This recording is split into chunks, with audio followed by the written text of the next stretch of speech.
Ladies and gentleman, ಈ D K Shivakumar versus H D Kumaraswamy ಅನ್ನುವಂಥದ್ದು ಮುಗಿಯದ ಕತೆ ಅನ್ನೋ ಥರ ಆಗ್ತಾ ಇದೆ.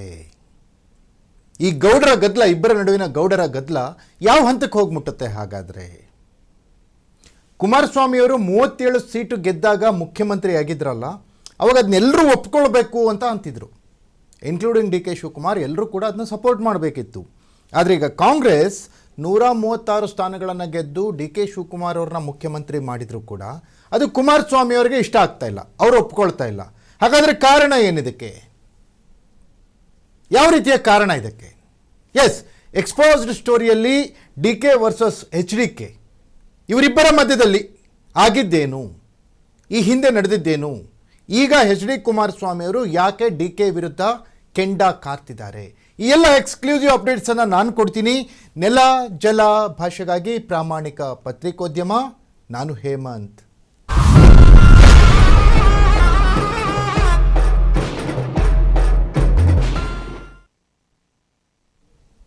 ಎಸ್ ವೀಕ್ಷಕರೇ, ನಿಮಗೆ ನೆನಪಿರ್ಬೋದು, 2018ರಲ್ಲಿ ಸಮ್ಮಿಶ್ರ ಸರ್ಕಾರ ಆದಾಗ ಎಚ್ ಡಿ ಕುಮಾರಸ್ವಾಮಿಯವರು ಸಿ ಎಂ ಇದ್ರಲ್ಲ, ಆ ಸಂದರ್ಭದಲ್ಲಿ D K Shivakumar H D ಕುಮಾರಸ್ವಾಮಿಯವರಿಗೆ ಜೋಡೆತ್ತು ಅನ್ನೋ ಥರ ಕೆಲಸ ಮಾಡ್ತಿದ್ರು. ಎಚ್ ಡಿ ಕುಮಾರಸ್ವಾಮಿಯವರಿಗೆ ಯಾವುದೇ ಕಾರಣಕ್ಕೂ ಅವರ ಕರ್ತವ್ಯ ನಿರ್ವಹಿಸುವಲ್ಲಿ ತೊಂದರೆ ಉಂಟಾಗದೇ ಇರುವಂತೆ ಕಾರ್ಯವನ್ನು ನಿರ್ವಹಿಸ್ತಾ ಇದ್ದರು ಡಿ ಕೆ ಶಿವಕುಮಾರ್. ತುಂಬ ಸಪೋರ್ಟಿವ್ ಆಗಿ ಕೆಲಸ ಮಾಡ್ತಿದ್ರು ಕುಮಾರಣ್ಣನವರಿಗೆ. ಸಿದ್ದರಾಮಯ್ಯನವರು ಸ್ವಲ್ಪ ಉಲ್ಟಾ ಹೊಡೆದರೂ ಕೂಡ, ಸಿದ್ದರಾಮಯ್ಯನವರು ಆಡಳಿತಾತ್ಮಕವಾಗಿ ಅಷ್ಟು ಸಹಕಾರ ನೀಡುತ್ತಿದ್ದರೂ ಕೂಡ, ನೆನಪಿರಲಿ, ಸಿದ್ದರಾಮಯ್ಯನವರು ಕಾಂಗ್ರೆಸ್ ಮತ್ತು ಜೆ ಡಿ ಎಸ್ನ ಸಮನ್ವಯ ಸಮಿತಿಯ ಅಧ್ಯಕ್ಷರಾಗಿದ್ದರು. ಅವರಿಗೂ ಕೂಡ ಸಚಿವ ಸಂಪುಟ ದರ್ಜೆಯ ಸ್ಥಾನಮಾನ ಇತ್ತು. ಅವರು ಈಗ ಇದ್ದಂಗೆ ಆವಾಗಲೂ ಕೂಡ ಸರ್ಕಾರಿ ನಿವಾಸ ಕಾವೇರಿಯಲ್ಲೇ ಇದ್ದರು. ಮುಖ್ಯಮಂತ್ರಿಗಳ ನಿವಾಸ ಅಂತ ಯಾವುದಿತ್ತು ಕಾವೇರಿ ಅನ್ನೋದನ್ನು, ಅದನ್ನು ಕೂಡ ಆವಾಗ ಇದೇ ಸಿದ್ದರಾಮಯ್ಯನವರು ಆಕ್ಯುಪೈ ಮಾಡಿಕೊಂಡಿದ್ದರು. ಮುಖ್ಯಮಂತ್ರಿ ಎಚ್ ಡಿ ಕುಮಾರಸ್ವಾಮಿಯವರಿಗೆ ಬಿಟ್ಟುಕೊಟ್ಟಿರಲಿಲ್ಲ. ಅಂಥ ಸಂದರ್ಭದಲ್ಲೂ ಕೂಡ ಸಿದ್ದರಾಮಯ್ಯನವರು ಎಷ್ಟೇ ಉಲ್ಟಾ ಹೊಡೆದ್ರು, D K Shivakumar H D Kumaraswamy ಅವರಿಗೆ ಸಪೋರ್ಟಿವ್ ಆಗಿ ನಿಂತಿದ್ದರು. ಹಲವು ಆಡಳಿತಾತ್ಮಕ ನಿರ್ಧಾರಗಳಲ್ಲಿ ಎಚ್ ಡಿ ಕುಮಾರಸ್ವಾಮಿ ಅವರು ಏನು ತೀರ್ಮಾನ ತಗೊಳ್ತಾರೋ ಅದಕ್ಕೆ ಬೆಂಗಾವಲಾಗಿ, ಬೆನ್ನೆಲುಬಾಗಿ ನಿಂತಿದ್ದರು ಇದೇ ಡಿ ಕೆ ಶಿವಕುಮಾರ್. ಯಾವಾಗಲೂ ಕೂಡ ಎಚ್ ಡಿ ಕೆ ಆಡಳಿತಕ್ಕೆ, ಎಚ್ ಡಿ ಕೆ ಸರ್ಕಾರಕ್ಕೆ ಕಂಟಕ ಆಗೋ ಥರ ಮಾಡಲೇ ಇಲ್ಲ D K Shivakumar. H D Kumaraswamy ಅವರಿಗೆ ತುಂಬ ಸಪೋರ್ಟ್ ಮಾಡ್ತಿದ್ರು, ಸಹಕಾರ ನೀಡ್ತಿದ್ರು ಅವರು ಮುಖ್ಯಮಂತ್ರಿಯಾಗಿ ಕಾರ್ಯನಿರ್ವಹಿಸಲಿಕ್ಕೆ. ಇನ್ನೊಂದು ನೆನಪಿರಲಿ ನಿಮಗೆ, ಬಂದಂತಹ 2019ರಲ್ಲಿ ಬಂದಂತಹ ಪಾರ್ಲಿಮೆಂಟ್ ಎಲೆಕ್ಷನ್, ಲೋಕಸಭಾ ಚುನಾವಣೆಗೆ ಮಂಡ್ಯದಿಂದ ಹೇಗೆ ನಿಖಿಲ್ ಅವರು ಕಂಟೆಸ್ಟ್ ಮಾಡಬೇಕು ಅನ್ನೋದು ಪ್ರಾರಂಭವಾಯಿತು. ಮಂಡ್ಯದಲ್ಲಿ ಸುಮಲತಾ ವಿರುದ್ಧ ನಿಖಿಲ್ ಕುಮಾರಸ್ವಾಮಿ ಕಂಟೆಸ್ಟ್ ಮಾಡ್ತಾರೆ. ಅಲ್ಲಿ ನೆನಪಿರಲಿ, ಸುಮಲತಾ ಅವರಿಗೆ ಕಂಟೆಸ್ಟ್ ಮಾಡಲಿಕ್ಕೆ ಹೇಳಿದ್ದು ಸಿದ್ದರಾಮಯ್ಯನವರು ಮತ್ತು ಟೀಮ್ ಅನ್ನೋ ಮಾತುಗಳಿತ್ತು ಅವಾಗ. ಆದರೂ ಕೂಡ ಡಿ ಕೆ ಶಿವಕುಮಾರ್ ನಿಖಿಲ್ ಪರವಾಗಿ ತುಂಬ ಪ್ರಾಮಾಣಿಕವಾಗಿ ಕೆಲಸ ಮಾಡಿದರು. ಎಲ್ಲಿಯೂ ಕೂಡ ಡಬಲ್ ಗೇಮ್ ಮಾಡಿರಲಿಲ್ಲ. ಮಂಡ್ಯದ ಕೆಲ ಕಾಂಗ್ರೆಸ್ ನಾಯಕರು ನಿಖಿಲ್ ಅವ್ರನ್ನ ಸೋಲಿಸಲಿಕ್ಕೆ ಕೆಲಸ ಮಾಡಿದರು ಅನ್ನೋ ಆರೋಪಗಳಿದ್ದಾವೆ.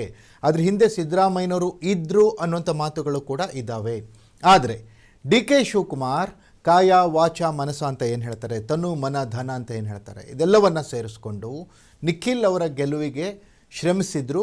ಆದರೆ ರಿಸಲ್ಟ್ ಮಾತ್ರ ನಿಖಿಲ್ ಸೋಲಾಗಿತ್ತು, ನಿಖಿಲ್ ಗೆದ್ದಿರಲಿಲ್ಲ. ಅಲ್ಲಿಯೂ ಕೂಡ D K Shivakumar H D Kumaraswamy ಅವರಿಗೆ ಸಪೋರ್ಟ್ ಮಾಡಿದರು. ಯಾವುದೇ ಕಾರಣಕ್ಕೂ ಕೂಡ ಎಚ್ ಡಿ ಕುಮಾರಸ್ವಾಮಿ ಅವರ ವಿರುದ್ಧ ಟೀಕೆಯನ್ನು ಮಾಡೋದಾಗಲಿ, ಡಬಲ್ ಗೇಮ್ ಮಾಡೋದಾಗಲಿ ಮಾಡಿರಲಿಲ್ಲ ಡಿ ಕೆ ಶಿವಕುಮಾರ್. ಆ ಮಟ್ಟಿಗೆ ಕೇವಲ 35 ಸ್ಥಾನಗಳು, ಅಂದರೆ ಎರಡನೇ ಬಾರಿ ಗೆದ್ದಾಗ 28ರಿಂದ 30 ಸ್ಥಾನಗಳು ಗೆದ್ದರೂ ಕೂಡ ಎಚ್ ಡಿ ಕುಮಾರಸ್ವಾಮಿಯವರು ಮುಖ್ಯಮಂತ್ರಿಯಾಗಿ ಕಾರ್ಯನಿರ್ವಹಿಸಲಿಕ್ಕೆ ಏನೇನು ಮಾಡಬೇಕು ಅನ್ನೋದನ್ನು ಸಪೋರ್ಟಿವ್ ಆಗಿ ಮಾಡ್ತಾಯಿದ್ರು ಡಿ ಕೆ ಶಿವಕುಮಾರ್.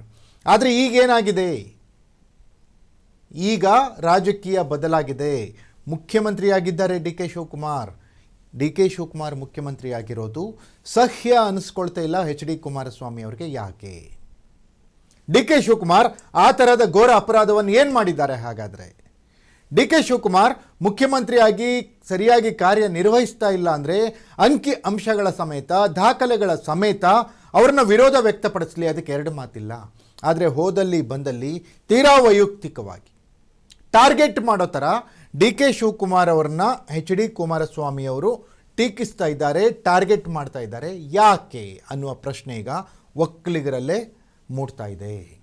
ಹೇಳಿ ಕೇಳಿ ಒಕ್ಕಲಿಗರ ಕೋಟೆಯ ರಕ್ಷಣೆಯನ್ನು ಮಾಡಿಕೊಳ್ಳಿಕ್ಕೆ ಎಚ್ ಡಿ ಕುಮಾರಸ್ವಾಮಿ ಅವರು ಈಗಲಿಂದನೇ ಪ್ಲ್ಯಾನ್ ಮಾಡ್ಕೋತಿದ್ದಾರೆ. ಡಿ ಕೆ ಶಿವಕುಮಾರ್ ಕಣ್ಣಿಟ್ಟಿರೋದು ಕೂಡ ಒಕ್ಕಲಿಗರ ಕೋಟೆಯ ಮೇಲೆಯೇ.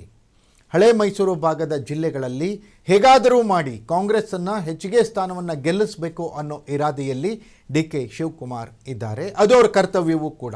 ಅಲ್ಲದೆ ರಾಜಕೀಯ ಮಹತ್ವಾಕಾಂಕ್ಷೆ ಇರುವಂಥ ಡಿ ಕೆ ಶಿವಕುಮಾರ್ 2028ಕ್ಕೆ ಮುಖ್ಯಮಂತ್ರಿಯಾಗಿ ಪುನರಾಯ್ಕೆಯಾಗಬೇಕು ಅನ್ನೋ ಹುಮ್ಮಸ್ಸಿನಲ್ಲಿ ಇರುವಂಥ ಡಿ ಕೆ ಶಿವಕುಮಾರ್ ಕರ್ನಾಟಕದಾದ್ಯಂತ ಅತಿ ಹೆಚ್ಚು ಸ್ಥಾನವನ್ನು ಗೆಲ್ಲಬೇಕು ಅಂತ ಬಯಸೋದ್ರಲ್ಲಿ ತಪ್ಪೇನೂ ಇಲ್ಲ. ಅದರಲ್ಲಿ ಮಂಡ್ಯ, ಮೈಸೂರು, ಹಾಸನ, ರಾಮನಗರ ಜಿಲ್ಲೆಗಳು ಸೇರಿದರೂ ಕೂಡ ತಪ್ಪಿಲ್ಲ.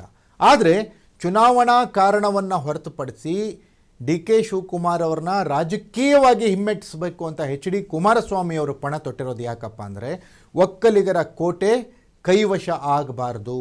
ಒಕ್ಕಲಿಗರ ಕೋಟೆ H D Kumaraswamy, H D ದೇವೇಗೌಡರ ಕುಟುಂಬವನ್ನು ಹೊರತುಪಡಿಸಿ ಡಿ ಕೆ ಶಿವಕುಮಾರ್ ಅವರ ಕಪ್ಪಿಮುಷ್ಟಿಗೆ ಸಿಲುಕಬಾರ್ದು ಅನ್ನುವ ದೂರಾಲೋಚನೆಯೇ ಕಾರಣ ಅನ್ನೋ ಥರ ರಾಜಕೀಯ ಲೆಕ್ಕಾಚಾರಗಳೀಗ ನಡೀತಾ ಇದ್ದಾವೆ.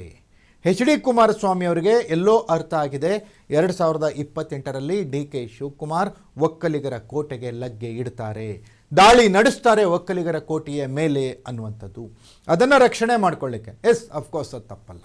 ತಮ್ಮ ಕೋಟೆಯನ್ನು ರಕ್ಷಣೆ ಮಾಡ್ಕೊಳ್ಳೋದು, ತಮ್ಮ ಮತ ಬ್ಯಾಂಕನ್ನು ರಕ್ಷಣೆ ಮಾಡ್ಕೊಳ್ಳೋದು, ತಮ್ಮ ಭದ್ರಕೋಟೆಗಳು ಅನ್ನೋಂಥ ಕ್ಷೇತ್ರಗಳನ್ನು ಉಳಿಸ್ಕೊಳ್ಳೋದು ಪ್ರತಿಯೊಂದು ರಾಜಕೀಯ ಪಕ್ಷಗಳ ಪ್ರಮುಖ ಜವಾಬ್ದಾರಿ ಮತ್ತು ಕರ್ತವ್ಯ ಆಗಿರುತ್ತೆ. ಅದನ್ನು ಎಚ್ ಡಿ ಕುಮಾರಸ್ವಾಮಿ ಅವರು ಮಾಡ್ತಾ ಇದ್ದಾರೆ, ಅದು ತಪ್ಪಲ್ಲ. ಆದರೆ ಇಲ್ಲಸಲ್ಲದ ವಿಚಾರಗಳನ್ನು ಹೇಳಿ, ಹಳೆಯ ವಿಚಾರಗಳನ್ನು ಕೆದಕಿ, ಮೊನ್ನೆ ಹೇಳ್ತಾ ಇದ್ರು ಕುಮಾರಸ್ವಾಮಿ ಅವರು ಏನೋ ಕೋತ್ವಾಲ್ ರಾಮಚಂದ್ರ ಅವರ ವಿಚಾರಣೆ, ಅದೆಲ್ಲ ಯಾಕೆ ಅಪ್ರಸ್ತುತ ಅಲ್ಲವಾ? ಎಲ್ರಿಗೂ ಅವ್ರದ್ದೇ ಆದಂಥ ಒಂದೊಂದು ಇತಿಹಾಸ ಇರುತ್ತೆ. ದೇವೇಗೌಡರಿಗೂ ಒಂದು ಇತಿಹಾಸ ಇದೆ, ಸಿದ್ದರಾಮಯ್ಯನವ್ರಿಗೂ ಒಂದು ಇತಿಹಾಸ ಇದೆ, ನರೇಂದ್ರ ಮೋದಿಯವ್ರಿಗೆ ಒಂದು ಇತಿಹಾಸ ಇದೆ, ಪ್ರಹ್ಲಾದ್ ಜೋಶಿ ಅವ್ರಿಗೆ ಒಂದು ಇತಿಹಾಸ ಇದೆ, ಹಾಗೆಯೇ ಡಿ ಕೆ ಶಿವಕುಮಾರ್ ಅವ್ರಿಗೂ ಕೂಡ ಒಂದು ಇತಿಹಾಸ. ಆ ಇತಿಹಾಸವನ್ನು ಕೆಣಕಿ ವೈಯಕ್ತಿಕವಾಗಿ ನಿಂದನೆ ಮಾಡುವಂಥದ್ದು ಎಷ್ಟು ಸರಿ ಅನ್ನೋದು ಈಗ ರಾಜಕೀಯ ವಲಯದಲ್ಲಿ ತೀವ್ರ ಚರ್ಚೆಗೆ ಈಡಾಗ್ತಾ ಇದೆ. ಇಲ್ಲಿ ಡಿ ಕೆ ಶಿವಕುಮಾರ್ ವಿರುದ್ಧ ಈ ರೀತಿ ಬೆಂಕಿಯನ್ನು ಉಗುಳ್ತಾ ಇರುವಂಥ ಎಚ್ ಡಿ ಕುಮಾರಸ್ವಾಮಿ ಅವರಿಗೆ ಯಾಕಿಷ್ಟು ಮತ್ಸರ, ಯಾಕಿಷ್ಟು ದ್ವೇಷ, ಯಾಕಿಷ್ಟು ಹೊಟ್ಟೆ ಉರಿ ಅನ್ನುವಂಥ ಪ್ರಶ್ನೆಗಳು ಸೋಷಿಯಲ್ ಮೀಡಿಯಾದಲ್ಲಿ ಶುರುವಾಗ್ತಾ ಇದ್ದಾವೆ. ಅಷ್ಟಕ್ಕೂ ಡಿ ಕೆ ಶಿವಕುಮಾರ್ ಮತ್ತು ಎಚ್ ಡಿ ಕುಮಾರಸ್ವಾಮಿ ಅಂದರೆ ಎಚ್ ಡಿ ದೇವೇಗೌಡರ ಕುಟುಂಬದ ನಡುವಿನ ಗುದ್ದಾಟ ಇಂದು ನೆನೆದಲ್ಲ. ಇದು ಕನಕಪುರದ ಪಾರ್ಲಿಮೆಂಟ್ ಚುನಾವಣೆಯಲ್ಲಿ ದೇವೇಗೌಡರ ಸೋಲಿನಿಂದ ಆರಂಭವಾಗಿದ್ದು ಇಲ್ಲಿವರೆಗೂ ಬರ್ತಾ ಇದೆ. ಮೊನ್ನೆ 2024ರಲ್ಲಿ ನಡೆದಂಥ ಲೋಕಸಭಾ ಚುನಾವಣೆಯಲ್ಲಿ ಹೇಗೆ ಬೆಂಗಳೂರು ಗ್ರಾಮಾಂತರದಲ್ಲಿ ಡಿ ಕೆ ಶಿವಕುಮಾರ್ ಸಹೋದರ ಡಿ ಕೆ ಸುರೇಶ್ ಸೋಲಿಗೆ ಎಚ್ ಡಿ ದೇವೇಗೌಡರ ಫ್ಯಾಮಿಲಿ ಕಾರಣ ಆಗುತ್ತೆ ಅನ್ನೋದ್ರವರೆಗೂ, ನಿಖಿಲ್ ಸೋಲಿಗೆ ಸೇಡನ್ನು ತೀರಿಸ್ಕೊಂಡ್ವಿ ಅನ್ನೋದ್ರವರೆಗೂ ಇದು ಬರುತ್ತೆ. ಅದೇ ರೀತಿ ನಿಖಿಲ್ ಮತ್ತೆ ಚನ್ನಪಟ್ಟಣದಲ್ಲಿ ಸೋಲ್ತಾರೆ. ಈ ರೀತಿಯ ವಿಚಾರಗಳು ತುಂಬ ಆಗಿತ್ತು. ಈಗ ಮತ್ತೊಂದು ವಿಚಾರವನ್ನು ಎತ್ತಿಟ್ಟಿದ್ದಾರೆ ಕುಮಾರಸ್ವಾಮಿ ಅವರು. ನೈಸ್ ಕಂಪನಿಯನ್ನು ಡಿ ಕೆ ಶಿವಕುಮಾರ್ ಖರೀದಿಸಲು ಹೋಗ್ತಾ ಇದ್ದಾರೆ, ನನ್ನ ಹತ್ರ ದಾಖಲೆಗಳಿವೆ, ಆ ದಾಖಲೆಗಳನ್ನು ಬಿಡ್ತೀವಿ ಅಂತಿದ್ದಾರೆ ಎಚ್ ಡಿ ಕುಮಾರಸ್ವಾಮಿ ಅವರು. ಡಿ ಕೆ ಶಿವಕುಮಾರ್ ಅಕ್ರಮಗಳಿದ್ದರೆ ಅವನ ದಾಖಲೆ ಸಮೇತ ಬಹಿರಂಗಪಡಿಸೋದು ವಿರೋಧ ಪಕ್ಷ JDSನ ಒಂದು ಕರ್ತವ್ಯ, ಅದನ್ನು ಮಾಡಲಿ. ಅದನ್ನು ಹೊರತುಪಡಿಸಿ ಡಿ ಕೆ ಶಿವಕುಮಾರ್ ಒಬ್ಬರು ಬಿಸ್ನೆಸ್ಮನ್, RCBಯನ್ನು ಕೂಡ ಕೊಂಡ್ಕೊಳ್ಳೋಕೆ ಹೋಗ್ತಾ ಇದ್ದಾರೆ ಡಿ ಕೆ ಶಿವಕುಮಾರ್ ಅನ್ನೋಂಥ ಮಾತುಗಳು ಇತ್ತು. ಅದೇನಾಯಿತು ಅನ್ನೋದು ಆಮೇಲೆ RCBಯನ್ನು ಬೇರೆಯವ್ರು ಕೊಂಡ್ಕೊಂಡ್ರು. ಈಗ ನೈಸ್ ಕಂಪನಿಯನ್ನು ಕೊಂಡ್ಕೊಳ್ತಾರೆ ಅನ್ನುವಂಥ ಒಂದು ಮಾತುಗಳನ್ನು ತೇಲ್ಬಿಟ್ಟಿದ್ದಾರೆ ಎಚ್ ಡಿ ಕುಮಾರಸ್ವಾಮಿ. ಅವ್ರ ಹತ್ರ ಸರ್ಕಾರದ ವಿರುದ್ಧ ದಾಖಲೆಗಳಿದ್ದರೆ, ಡಿ ಕೆ ಶಿವಕುಮಾರ್ ಭ್ರಷ್ಟಾಚಾರ ಮಾಡಿದ್ದೇ ನಿಜ ಅನ್ನೋದಾದರೆ ಈ ವಿಚಾರಗಳು ಹೊರಗೆ ಬರಲಿ. ಯಾರು ಮಾಡಿದರೂ ತಪ್ಪೇ. ತೀರಾ ವೈಯಕ್ತಿಕವಾಗಿ ನಿಂದನೆ ಮಾಡೋದು ಎಷ್ಟು ಸರಿ ಅಂತ ಹೇಳಿ ಈಗ ಒಕ್ಕಲಿಗರೇ ಮಾತನಾಡ್ಕೊಳ್ತಾ ಇದ್ದಾರೆ. ಇದಕ್ಕೆ ಮತ್ತೊಂದು ಕಾರಣ, ಡಿ ಕೆ ಶಿವಕುಮಾರ್ ಪ್ರಯತ್ನ ಪಟ್ಟಿದ್ದರಿಂದಲೇ, ಡಿ ಕೆ ಶಿವಕುಮಾರ್ ಆಸಕ್ತಿ ವಹಿಸಿರೋದ್ರಿಂದಲೇ ಪ್ರಜ್ವಲ್ ರೇವಣ್ಣ ಜೈಲಲ್ಲಿದ್ದಾರೆ ಅನ್ನುವಂಥ ಮಾತುಗಳು ಕೂಡ ಕೇಳಿಬರ್ತಾ ಇದೆ. ಘೋರ ಆರೋಪ ಕೇಳಿಬರ್ತಾ ಇದೆ. ರೇವಣ್ಣ ಫ್ಯಾಮಿಲಿಗೆ ರಾಜಕೀಯವಾಗಿ ಕಾನೂನಾತ್ಮಕವಾಗಿ ಇಷ್ಟೆಲ್ಲ ಸಂಕಷ್ಟ ತಂದಿಟ್ಟಿದ್ದೇ ಡಿ ಕೆ ಶಿವಕುಮಾರ್ ಅನ್ನುವಂಥ ಮಾತುಗಳು ಕೇಳಿಬರ್ತಾ ಇದ್ದಾವೆ. ಹಾಸನದಲ್ಲಿ ರೇವಣ್ಣ ಫ್ಯಾಮಿಲಿ ವಿರುದ್ಧವಾಗಿರೋರನ್ನ ಇವರು ಒಟ್ಟಿಗೆ ಸೇರಿಸ್ಕೊಂಡು ರೇವಣ್ಣ ಫ್ಯಾಮಿಲಿಯನ್ನು ಮುಗಿಸಿದ್ರು ಅನ್ನೋ ರಾಜಕೀಯ ಮಾತುಗಳು ಕೂಡ ಕೇಳಿಬರ್ತಾ ಇದ್ದಾವೆ. ಈ ಎಲ್ಲದರ ಮಧ್ಯೆ ಮುಖ್ಯಮಂತ್ರಿಯಾಗಿ ಕೆಲಸ ಮಾಡ್ತಾ ಇರುವಂಥ ಡಿ ಕೆ ಶಿವಕುಮಾರ್ ಎಲ್ಲರನ್ನ ಒಟ್ಟಿಗೆ ತೆಗೆದುಕೊಂಡು ಹೋಗುವ ಅತಿ ದೊಡ್ಡ ಜವಾಬ್ದಾರಿಯನ್ನು ಹೊಂದಿದ್ದಾರೆ. ಆ ಕೆಲಸ ಇಲ್ಲಿ ಆಗ್ತಾ ಇಲ್ವಾ ಅನ್ನುವಂಥ ಪ್ರಶ್ನೆಗಳು ಕೂಡ ಹೇಳ್ತಾ ಇದ್ದಾವೆ. ಲಿಂಗಾಯತರೇ ವೈರಿಗಳು ಅನ್ನೋದನ್ನು ಯಡಿಯೂರಪ್ಪ ಯತ್ನಾಳ್ ಅವ್ರನ್ನ ನೋಡಿದಾಗ ನಾವು ಗಮನಿಸಿದ್ದೀವಿ. ಹಿಂದುಳಿದವರೇ ವೈರಿಗಳು ಈಗ ಅನ್ನೋದನ್ನು ಸಿದ್ದರಾಮಯ್ಯ, ಸತೀಶ್ ಜಾರಕಿಹೊಳಿ ವಿಚಾರದಲ್ಲೂ ನಾವು ಗಮನಿಸಿದ್ದೀವಿ. ಅದೇ ರೀತಿ ಗೌಡ್ರೇ ವೈರಿಗಳು ಅನ್ನೋದನ್ನು ಈಗ HD Kumaraswamy versus DK Shivakumar ಅನ್ನೋದನ್ನು ನಾವೀಗ ನೋಡ್ತಾ ಇದ್ದೀವಿ. ಕೊನೆಯದಾಗಿ ವೀಕ್ಷಕರೇ, ರಾಜ್ಯದಲ್ಲಿ ಮುಖ್ಯಮಂತ್ರಿ ಬದಲಾವಣೆಯ ನಂತರ ಅಧಿಕಾರ ವಹಿಸಿಕೊಂಡಂತಹ DK ಶಿವಕುಮಾರ್ ಹಾಗೂ ಹೀಗೂ ಮಾಡಿ 2028 ಮೇಲೆ ಕಣ್ಣಿಟ್ಟಿದ್ದಾರೆ.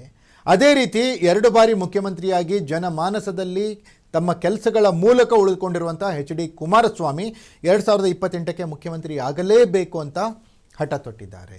ಇವರಿಬ್ಬರ ಮಧ್ಯದಲ್ಲಿ ನಡೀತಾ ಇರುವಂಥ ಜಂಗಿ ಕುಸ್ತಿ, ಈ ಗೌಡರ ಗದ್ದಲ ಬೇರೆ ರೀತಿಯ ಟರ್ನನ್ನು ತೆಗೆದುಕೊಳ್ತಾ ಇದೆ. ತೀರಾ ವೈಯಕ್ತಿಕ ನಿಂದನೆಗೆ ಕಾರಣ ಆಗ್ತಾ ಇದೆ. ಇದಕ್ಕೆ ಕಾರಣ ಏನು ಹಾಗಾದರೆ? HD ಕುಮಾರಸ್ವಾಮಿಯವರು ಮುಖ್ಯಮಂತ್ರಿ ಆದರೆ ಎಲ್ಲರೂ ಅವ್ರನ್ನ ಒಪ್ಕೊಳ್ಬೇಕು, ಅದೇ DK ಶಿವಕುಮಾರ್ ಮುಖ್ಯಮಂತ್ರಿ ಆದರೆ ಎಲ್ಲರೂ ಅವ್ರನ್ನ ಒಪ್ಕೊಂಡ್ರೆ ತಪ್ಪಾಗುತ್ತಾ? ಈ ರೀತಿಯ ಪ್ರಶ್ನೆಗಳು ನಡೀತಾ ಇದ್ದಾವೆ. ಇದಕ್ಕೆ ಮುಂದಿನ ದಿನಗಳಲ್ಲಿ ಯಾವ ರೀತಿ ಉತ್ತರ ಸಿಗುತ್ತೆ ಕಾದು ನೋಡಬೇಕಿದೆ. ಇದಾಗಿತ್ತು ಎಕ್ಸ್ಪೋಸ್ಡ್ ಸ್ಟೋರಿ. ನೆಲ ಜಲ ಭಾಷೆಗಾಗಿ ನೋಡ್ತಾ ಇರಿ ಫೋಕಸ್ TV.